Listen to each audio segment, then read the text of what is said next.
বিসমিল্লাহির রহমানির রহিম। আসসালামু আলাইকুম রহমতুল্লাহি ওয়া সকল প্রবাসী ভাই এবং বিদেশ যাত্রী ভাইদেরকে জানাই আন্তরিক শুভেচ্ছা এবং অভিনন্দন। 2030 সালে সৌদিতে অসংখ্য কর্মী যাবে। আপনারা দেখেন, সৌদি হচ্ছে বাংলাদেশের সমান 14টি দেশের সমান একটি দেশ। এই 14টি দেশের সমান একটি দেশে কি পরিমাণ শ্রমিক যায় আপনারা জানেন কিনা জানি না। প্রতিদিন মানে 4000 ভিসা ইস্যু হয় সৌদি থেকে বাংলাদেশি কর্মীদের জন্য, এবং মাসে অলমোস্ট 80,000 প্লাস। 2 সপ্তাহে 2 দিন বন্ধ থাকে, শুক্রবার শনিবার। সো এই যে এটা ভাগ্য, সৌদি গিয়ে অনেকে কাজ পায়, অনেকে কাজ পায় না, এইটার ল্যাকিংস আছে। আমরা যারা সৌদিতে যাচ্ছি তারা অনেকে মা বাবা এখানে বেকার, এখানে ঘোরাঘুরি করে পাঠাই দেয়। ওখানে গিয়ে তারা তেমন কোনো কাজ জানে না, ভাষাগত দক্ষতা নাই, পড়াশোনার তেমনটা স্কিল নাই, এবং কাজ করলেও সেখানে ফাঁকিঝুঁকি করে, যার ফলে কফিলের সাথে একটা দ্বন্দ্ব সৃষ্টি হয়, যার কারণে চাকরিচ্যুত হয়। এই ধরনের কিছু প্রবলেম আছে। আচ্ছা, ধরুন সৌদিতে যদি লোক না নেয়, তাহলে এরা ভিসা দিয়ে লোকগুলা নিবে কেন? এবার আসি ইন্টারভিউর মাধ্যমে যে সকল ভাইরা যাচ্ছেন। ইন্টারভিউর মাধ্যমে আমার অভিজ্ঞতা থেকে বলতেছি, 1000 লোক যদি হাজির হয়, সেখানে 20 থেকে 30 জন বা 50 জন 60 জন লোক টিকে, আর বাকি সবগুলা রিজেক্ট। কি কারণে রিজেক্ট করে এটা আমার জানা নাই। সবার শিক্ষাগত যোগ্যতা ইন্টার পাস থাকে, ম্যাট্রিক পাস থাকে, বয়সও 21 থেকে 30-35-এর ভিতরে থাকে। কেন রিজেক্ট করে এটা আমার জানা নাই। হয়তো বা ইংরেজি জানে না, হয়তো বা আরবি জানে না, অথবা ডেলিগেটের পছন্দ হয় না। তাহলে এই লোকগুলা কি যাবে না? আমরা এই লোকগুলাকে, আমাদের সৌদিতে একটি হাউস আছে, ট্রেনিং সেন্টার আছে, সেখানে আমরা কফি শপে ট্রেনিং করানোর পরে আমরা লোক দিই। এখন বলতে পারেন, তাহলে এখানে করাচ্ছেন না কেন? সৌদি আরবে এমন কাফলা সিস্টেম ভিসা আছে, যেগুলো হচ্ছে আপনার সৌদিতে কোনো ভালো কোম্পানির লোক লাগলে ইনস্ট্যান্ট লোক নিয়ে যায়। ইনস্ট্যান্ট 4 দিন 5 দিন এসে ইন্টারভিউ নিয়ে লোক নিয়ে যায়। সৌদিতেই 2 লাখ 3 লাখ লোক অলওয়েজ সবসময় বিভিন্ন ফেরি ভিসা বা বিভিন্ন ভিসায় গেছে। ছোট ছোট কোম্পানি মুআসাসা, ওখানে লোকগুলো আছে। এখানে খুব একটা আসার প্রয়োজন না, একান্তই যদি লোক না পায় সেক্ষেত্রে এখানে আসে। সো সৌদি দেখেন অ্যাভেলেবেল লোক, তো সুতরাং ইন্টারভিউর রেশিওটা অনেকটা কমে গেছে। আমি ইন্টারভিউর বিপক্ষে না। আপনারা ইন্টারভিউ দিয়ে যারা যেতে পারতেছেন না, হতাশ হচ্ছেন, তারা আমাদের কাছ থেকে এই যে আমি 42টি কাজ বলছি, এগুলো সুইটেবল কাজ, এইগুলো আপনারা নিতে পারেন যদি আপনাদের ভালো হয়। আপনারা বলতে পারেন এগুলোকে সাপ্লাই ভিসা। নো, আমি গ্যারান্টেড দিয়ে বলতে পারবো আমরা কোনো সাপ্লাই ভিসা আমরা বিক্রি করি না। অ্যান্ড হচ্ছে বাংলাদেশের 64 জেলার ভিতরে আমার মনে হয় আমি 40 জেলার লোক সফলভাবে ফ্লাইট করছি। আমি প্রমাণ সহ দিতে পারবো। আমি এতটুকু বলতে পারবো, 64 জেলার ভিতরে আমি সাকসেসভাবে ভিসা করছি এবং সফলভাবে লোক ফ্লাইট করছি। এটা আপনাদের প্রতি আমি কৃতজ্ঞ, আপনারা সহযোগিতা করছেন এবং পারছি। সো এই যে মনে করেন যে কাজগুলো আমরা করতেছি, আমরা সঠিকভাবে গাইডলাইন্স করে, আমরা একটি যাত্রীর কোনো সমস্যা হলে আমরা 1 বছর 6 মাস পরও আমরা তাদেরকে কি সাপোর্ট দিই, যেটা আপনারা আমাদের কাছ থেকে ইনশাল্লাহ পাবেন। হাজার হাজার ব্যাঙের ছাতার মতো এজেন্সি হয়েছে, ওখানে টাকা দিলে টাকা ফ্লাইট হচ্ছে না, বা এটা হচ্ছে, এই ধরনের কিছু প্রবলেম আমাদের কাছে অনেক সময় আমাদের কল সেন্টারের মানুষরা অভিযোগ দেয়। আমি সেই সকল প্রবাসী ভাইদেরকে আগেও আমি সতর্ক করে আসতেছি যে আপনারা অন্য এজেন্সিতে কিভাবে প্রতারিত হয়েছেন, এগুলো আমাদেরকে বলে শুধুমাত্র মনের কষ্টটা হালকা করতে পারবেন, কিন্তু আমরা কিছু করতে পারবো না। কারণ হচ্ছে আমাদের কাছে ওইরকম কোনো নির্দিষ্ট পাওয়ার নাই যে আমরা তাদেরকে ধরে আপনাদেরকে আইনত শোভত করবো বা আপনাদেরকে হেল্প করবো। সো আপনাদেরকে সতর্ক করতে পারি, সেটা হচ্ছে গত 2 দিন আগে একটা মিরাজ হোসেন গাজী ভাইয়ের একটি রিপোর্ট দেখবেন। মালয়েশিয়াতে বডি কন্টাকে ভিজিট ভিসা এয়ারপোর্ট কন্টাকে গেছে, লোক ফেরত দিছে।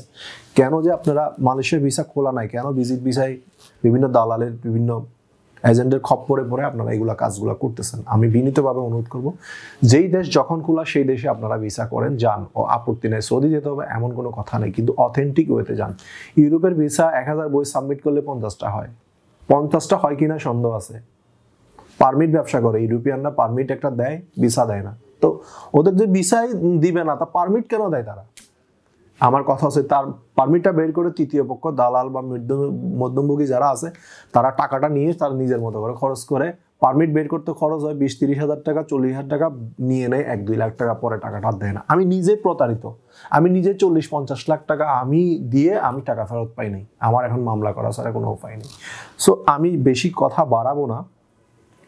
যারা সৌদি যেতে ইচ্ছুক বা এই সমস্ত কাজগুলো পছন্দ, আমাদের মাধ্যমে আপনারা যদি যেতে চান যেতে পারেন।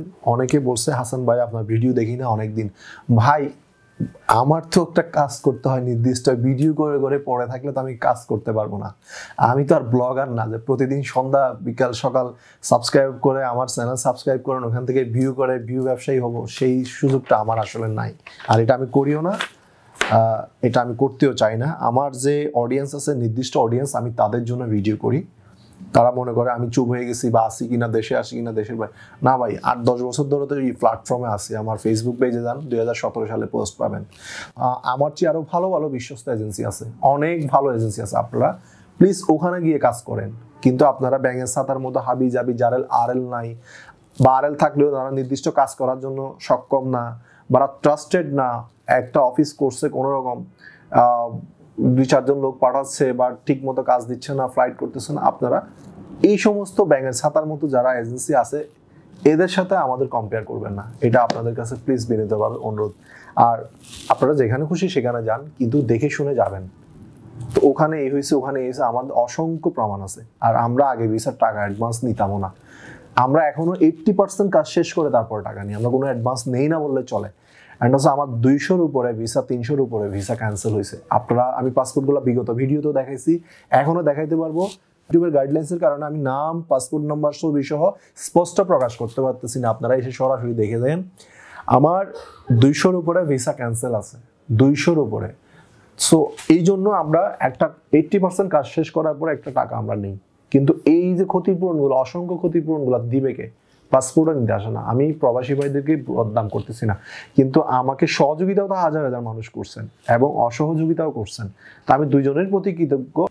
এখন একটু প্রবলেম জটিলতা হয়েছে এমবেসিতে, নতুন সিস্টেম, এখন তাসির ফিঙ্গার দিতে হয়, মুয়াফা ফিঙ্গার আপডেট করে তাসির ফিঙ্গার দেওয়ার পরে মেডিকেল সব কিছু পুলিশ ক্লিয়ারেন্স হতে হতে ভিসা জমা দেওয়ার পরও কিন্তু 1 সপ্তাহ পরে ভিসা হয়। মানে আজকে ধরুন মঙ্গলবারে জমা বা বুধবারে জমা, পরের বুধবারে আবার ভিসা ডেলিভারি দেয়। আগের মতো আজকে জমা দিয়েছে সকালে 1টা বাজে, দুপুর 1টা বাজে ভিসা অনলাইন হয়ে গেছে, এটা হচ্ছে না। অনেক সময় এটাও হয় কোনো কারণে ভিসা অনেক সময় ক্যান্সেল হয়ে যায়, ওকালা ক্যান্সেল হয়ে যায়, সৌদি থেকে ক্যান্সেল করে ফেলে, অনেক ধরনের প্রবলেম থাকে। তো এই কারণে অনেক সময় ভিসা এমবেসিতে ঢোকার পরও ফেরত আসে। তো অনেক যাত্রী ভাইরা বুঝে না যে আমার ভিসা কেন 2 সপ্তাহ হয় নাই। অনেক সময় ওকালার প্রবলেম থাকে, ওকালাইন জিয়াদা হয়, অনেক ধরনের প্রবলেম থাকে, এটা আপনাদেরকে বুঝাইতে পারবো না। অনেক ক্ষেত্রে সৌদি ভিসাও 5% 10% এরকম ঘটনা আছে যে 1 মাস পরে ভিসা ইস্যু হয়, কারণ এই এম্বাসিতে ভিসা 10 দিন 8 দিন ডেলিভারি পাসপোর্ট রয়ে যায়, আবার পরের সপ্তাহ জমা দিতে হয়, আবার পরের সপ্তাহ ডেলিভারি দেয়। তাহলে এদিকে 2 সপ্তাহ নষ্ট হইলে, ওদিকে 2 সপ্তাহ নষ্ট হইলে 28 দিন। কোনো কারণে যদি উকালাতে ঝামেলা থাকে সেক্ষেত্রে আরও সমস্যা হয়। আবার মেডিকেলের মেয়াদ থাকে, দেখা যাচ্ছে এমন টাইমে বই জমা হয়েছে, 28 দিন মেডিকেলের টাইম ছিল, 28 দিনই এম্বাসিতে চলে গেছে, আবার নতুন করে মেডিকেল করে ভিসা জমা দিতে হয়। এই ধরনের কিছু প্রবলেম থাকে, এই জন্য আমরা বিনীতভাবে লজ্জিত। আমাদেরও একটা ভাইদের এরকম একটা প্রবলেম হয়েছে, উনি আস্থায় হারাই ফেলছে যে আর ভিসা হবে কিনা। যাই হোক, যাদের দক্ষতা আছে এবং যাদের কাজ করার স্কিল আছে তারা কিন্তু সৌদি আরবে কাজ করে টাকা পয়সা ইনকাম করতে পারে। আমাদের ভিসা আগে 2-3 লাখের নিচে অনেক ছিল, অনেক কম ছিল। একটি টিকিটের দাম বর্তমান কত জানেন? 60, 65, 70, 60 তো নাই, 62, 63, 65, 70, 75, 72 হয়েছে। তো এই যে একটি টিকিটের দাম যদি এত হয়, তাহলে আমরা 3 লাখের নিচে কিভাবে ভিসা বিক্রি করব? পার্শ্ববর্তী দেশে আপনার 22-25 হাজার টাকায় টিকিটের দাম, ইন্ডিয়া বলেন, নেপাল বলেন, শ্রীলঙ্কা বলেন, 30 হাজার টাকার ভিতরে। আর আমাদের দেশে 60-70 হাজার টাকার টিকিটের দাম। আমাদের দেশে যেমন সিস্টেমটা দেখেন,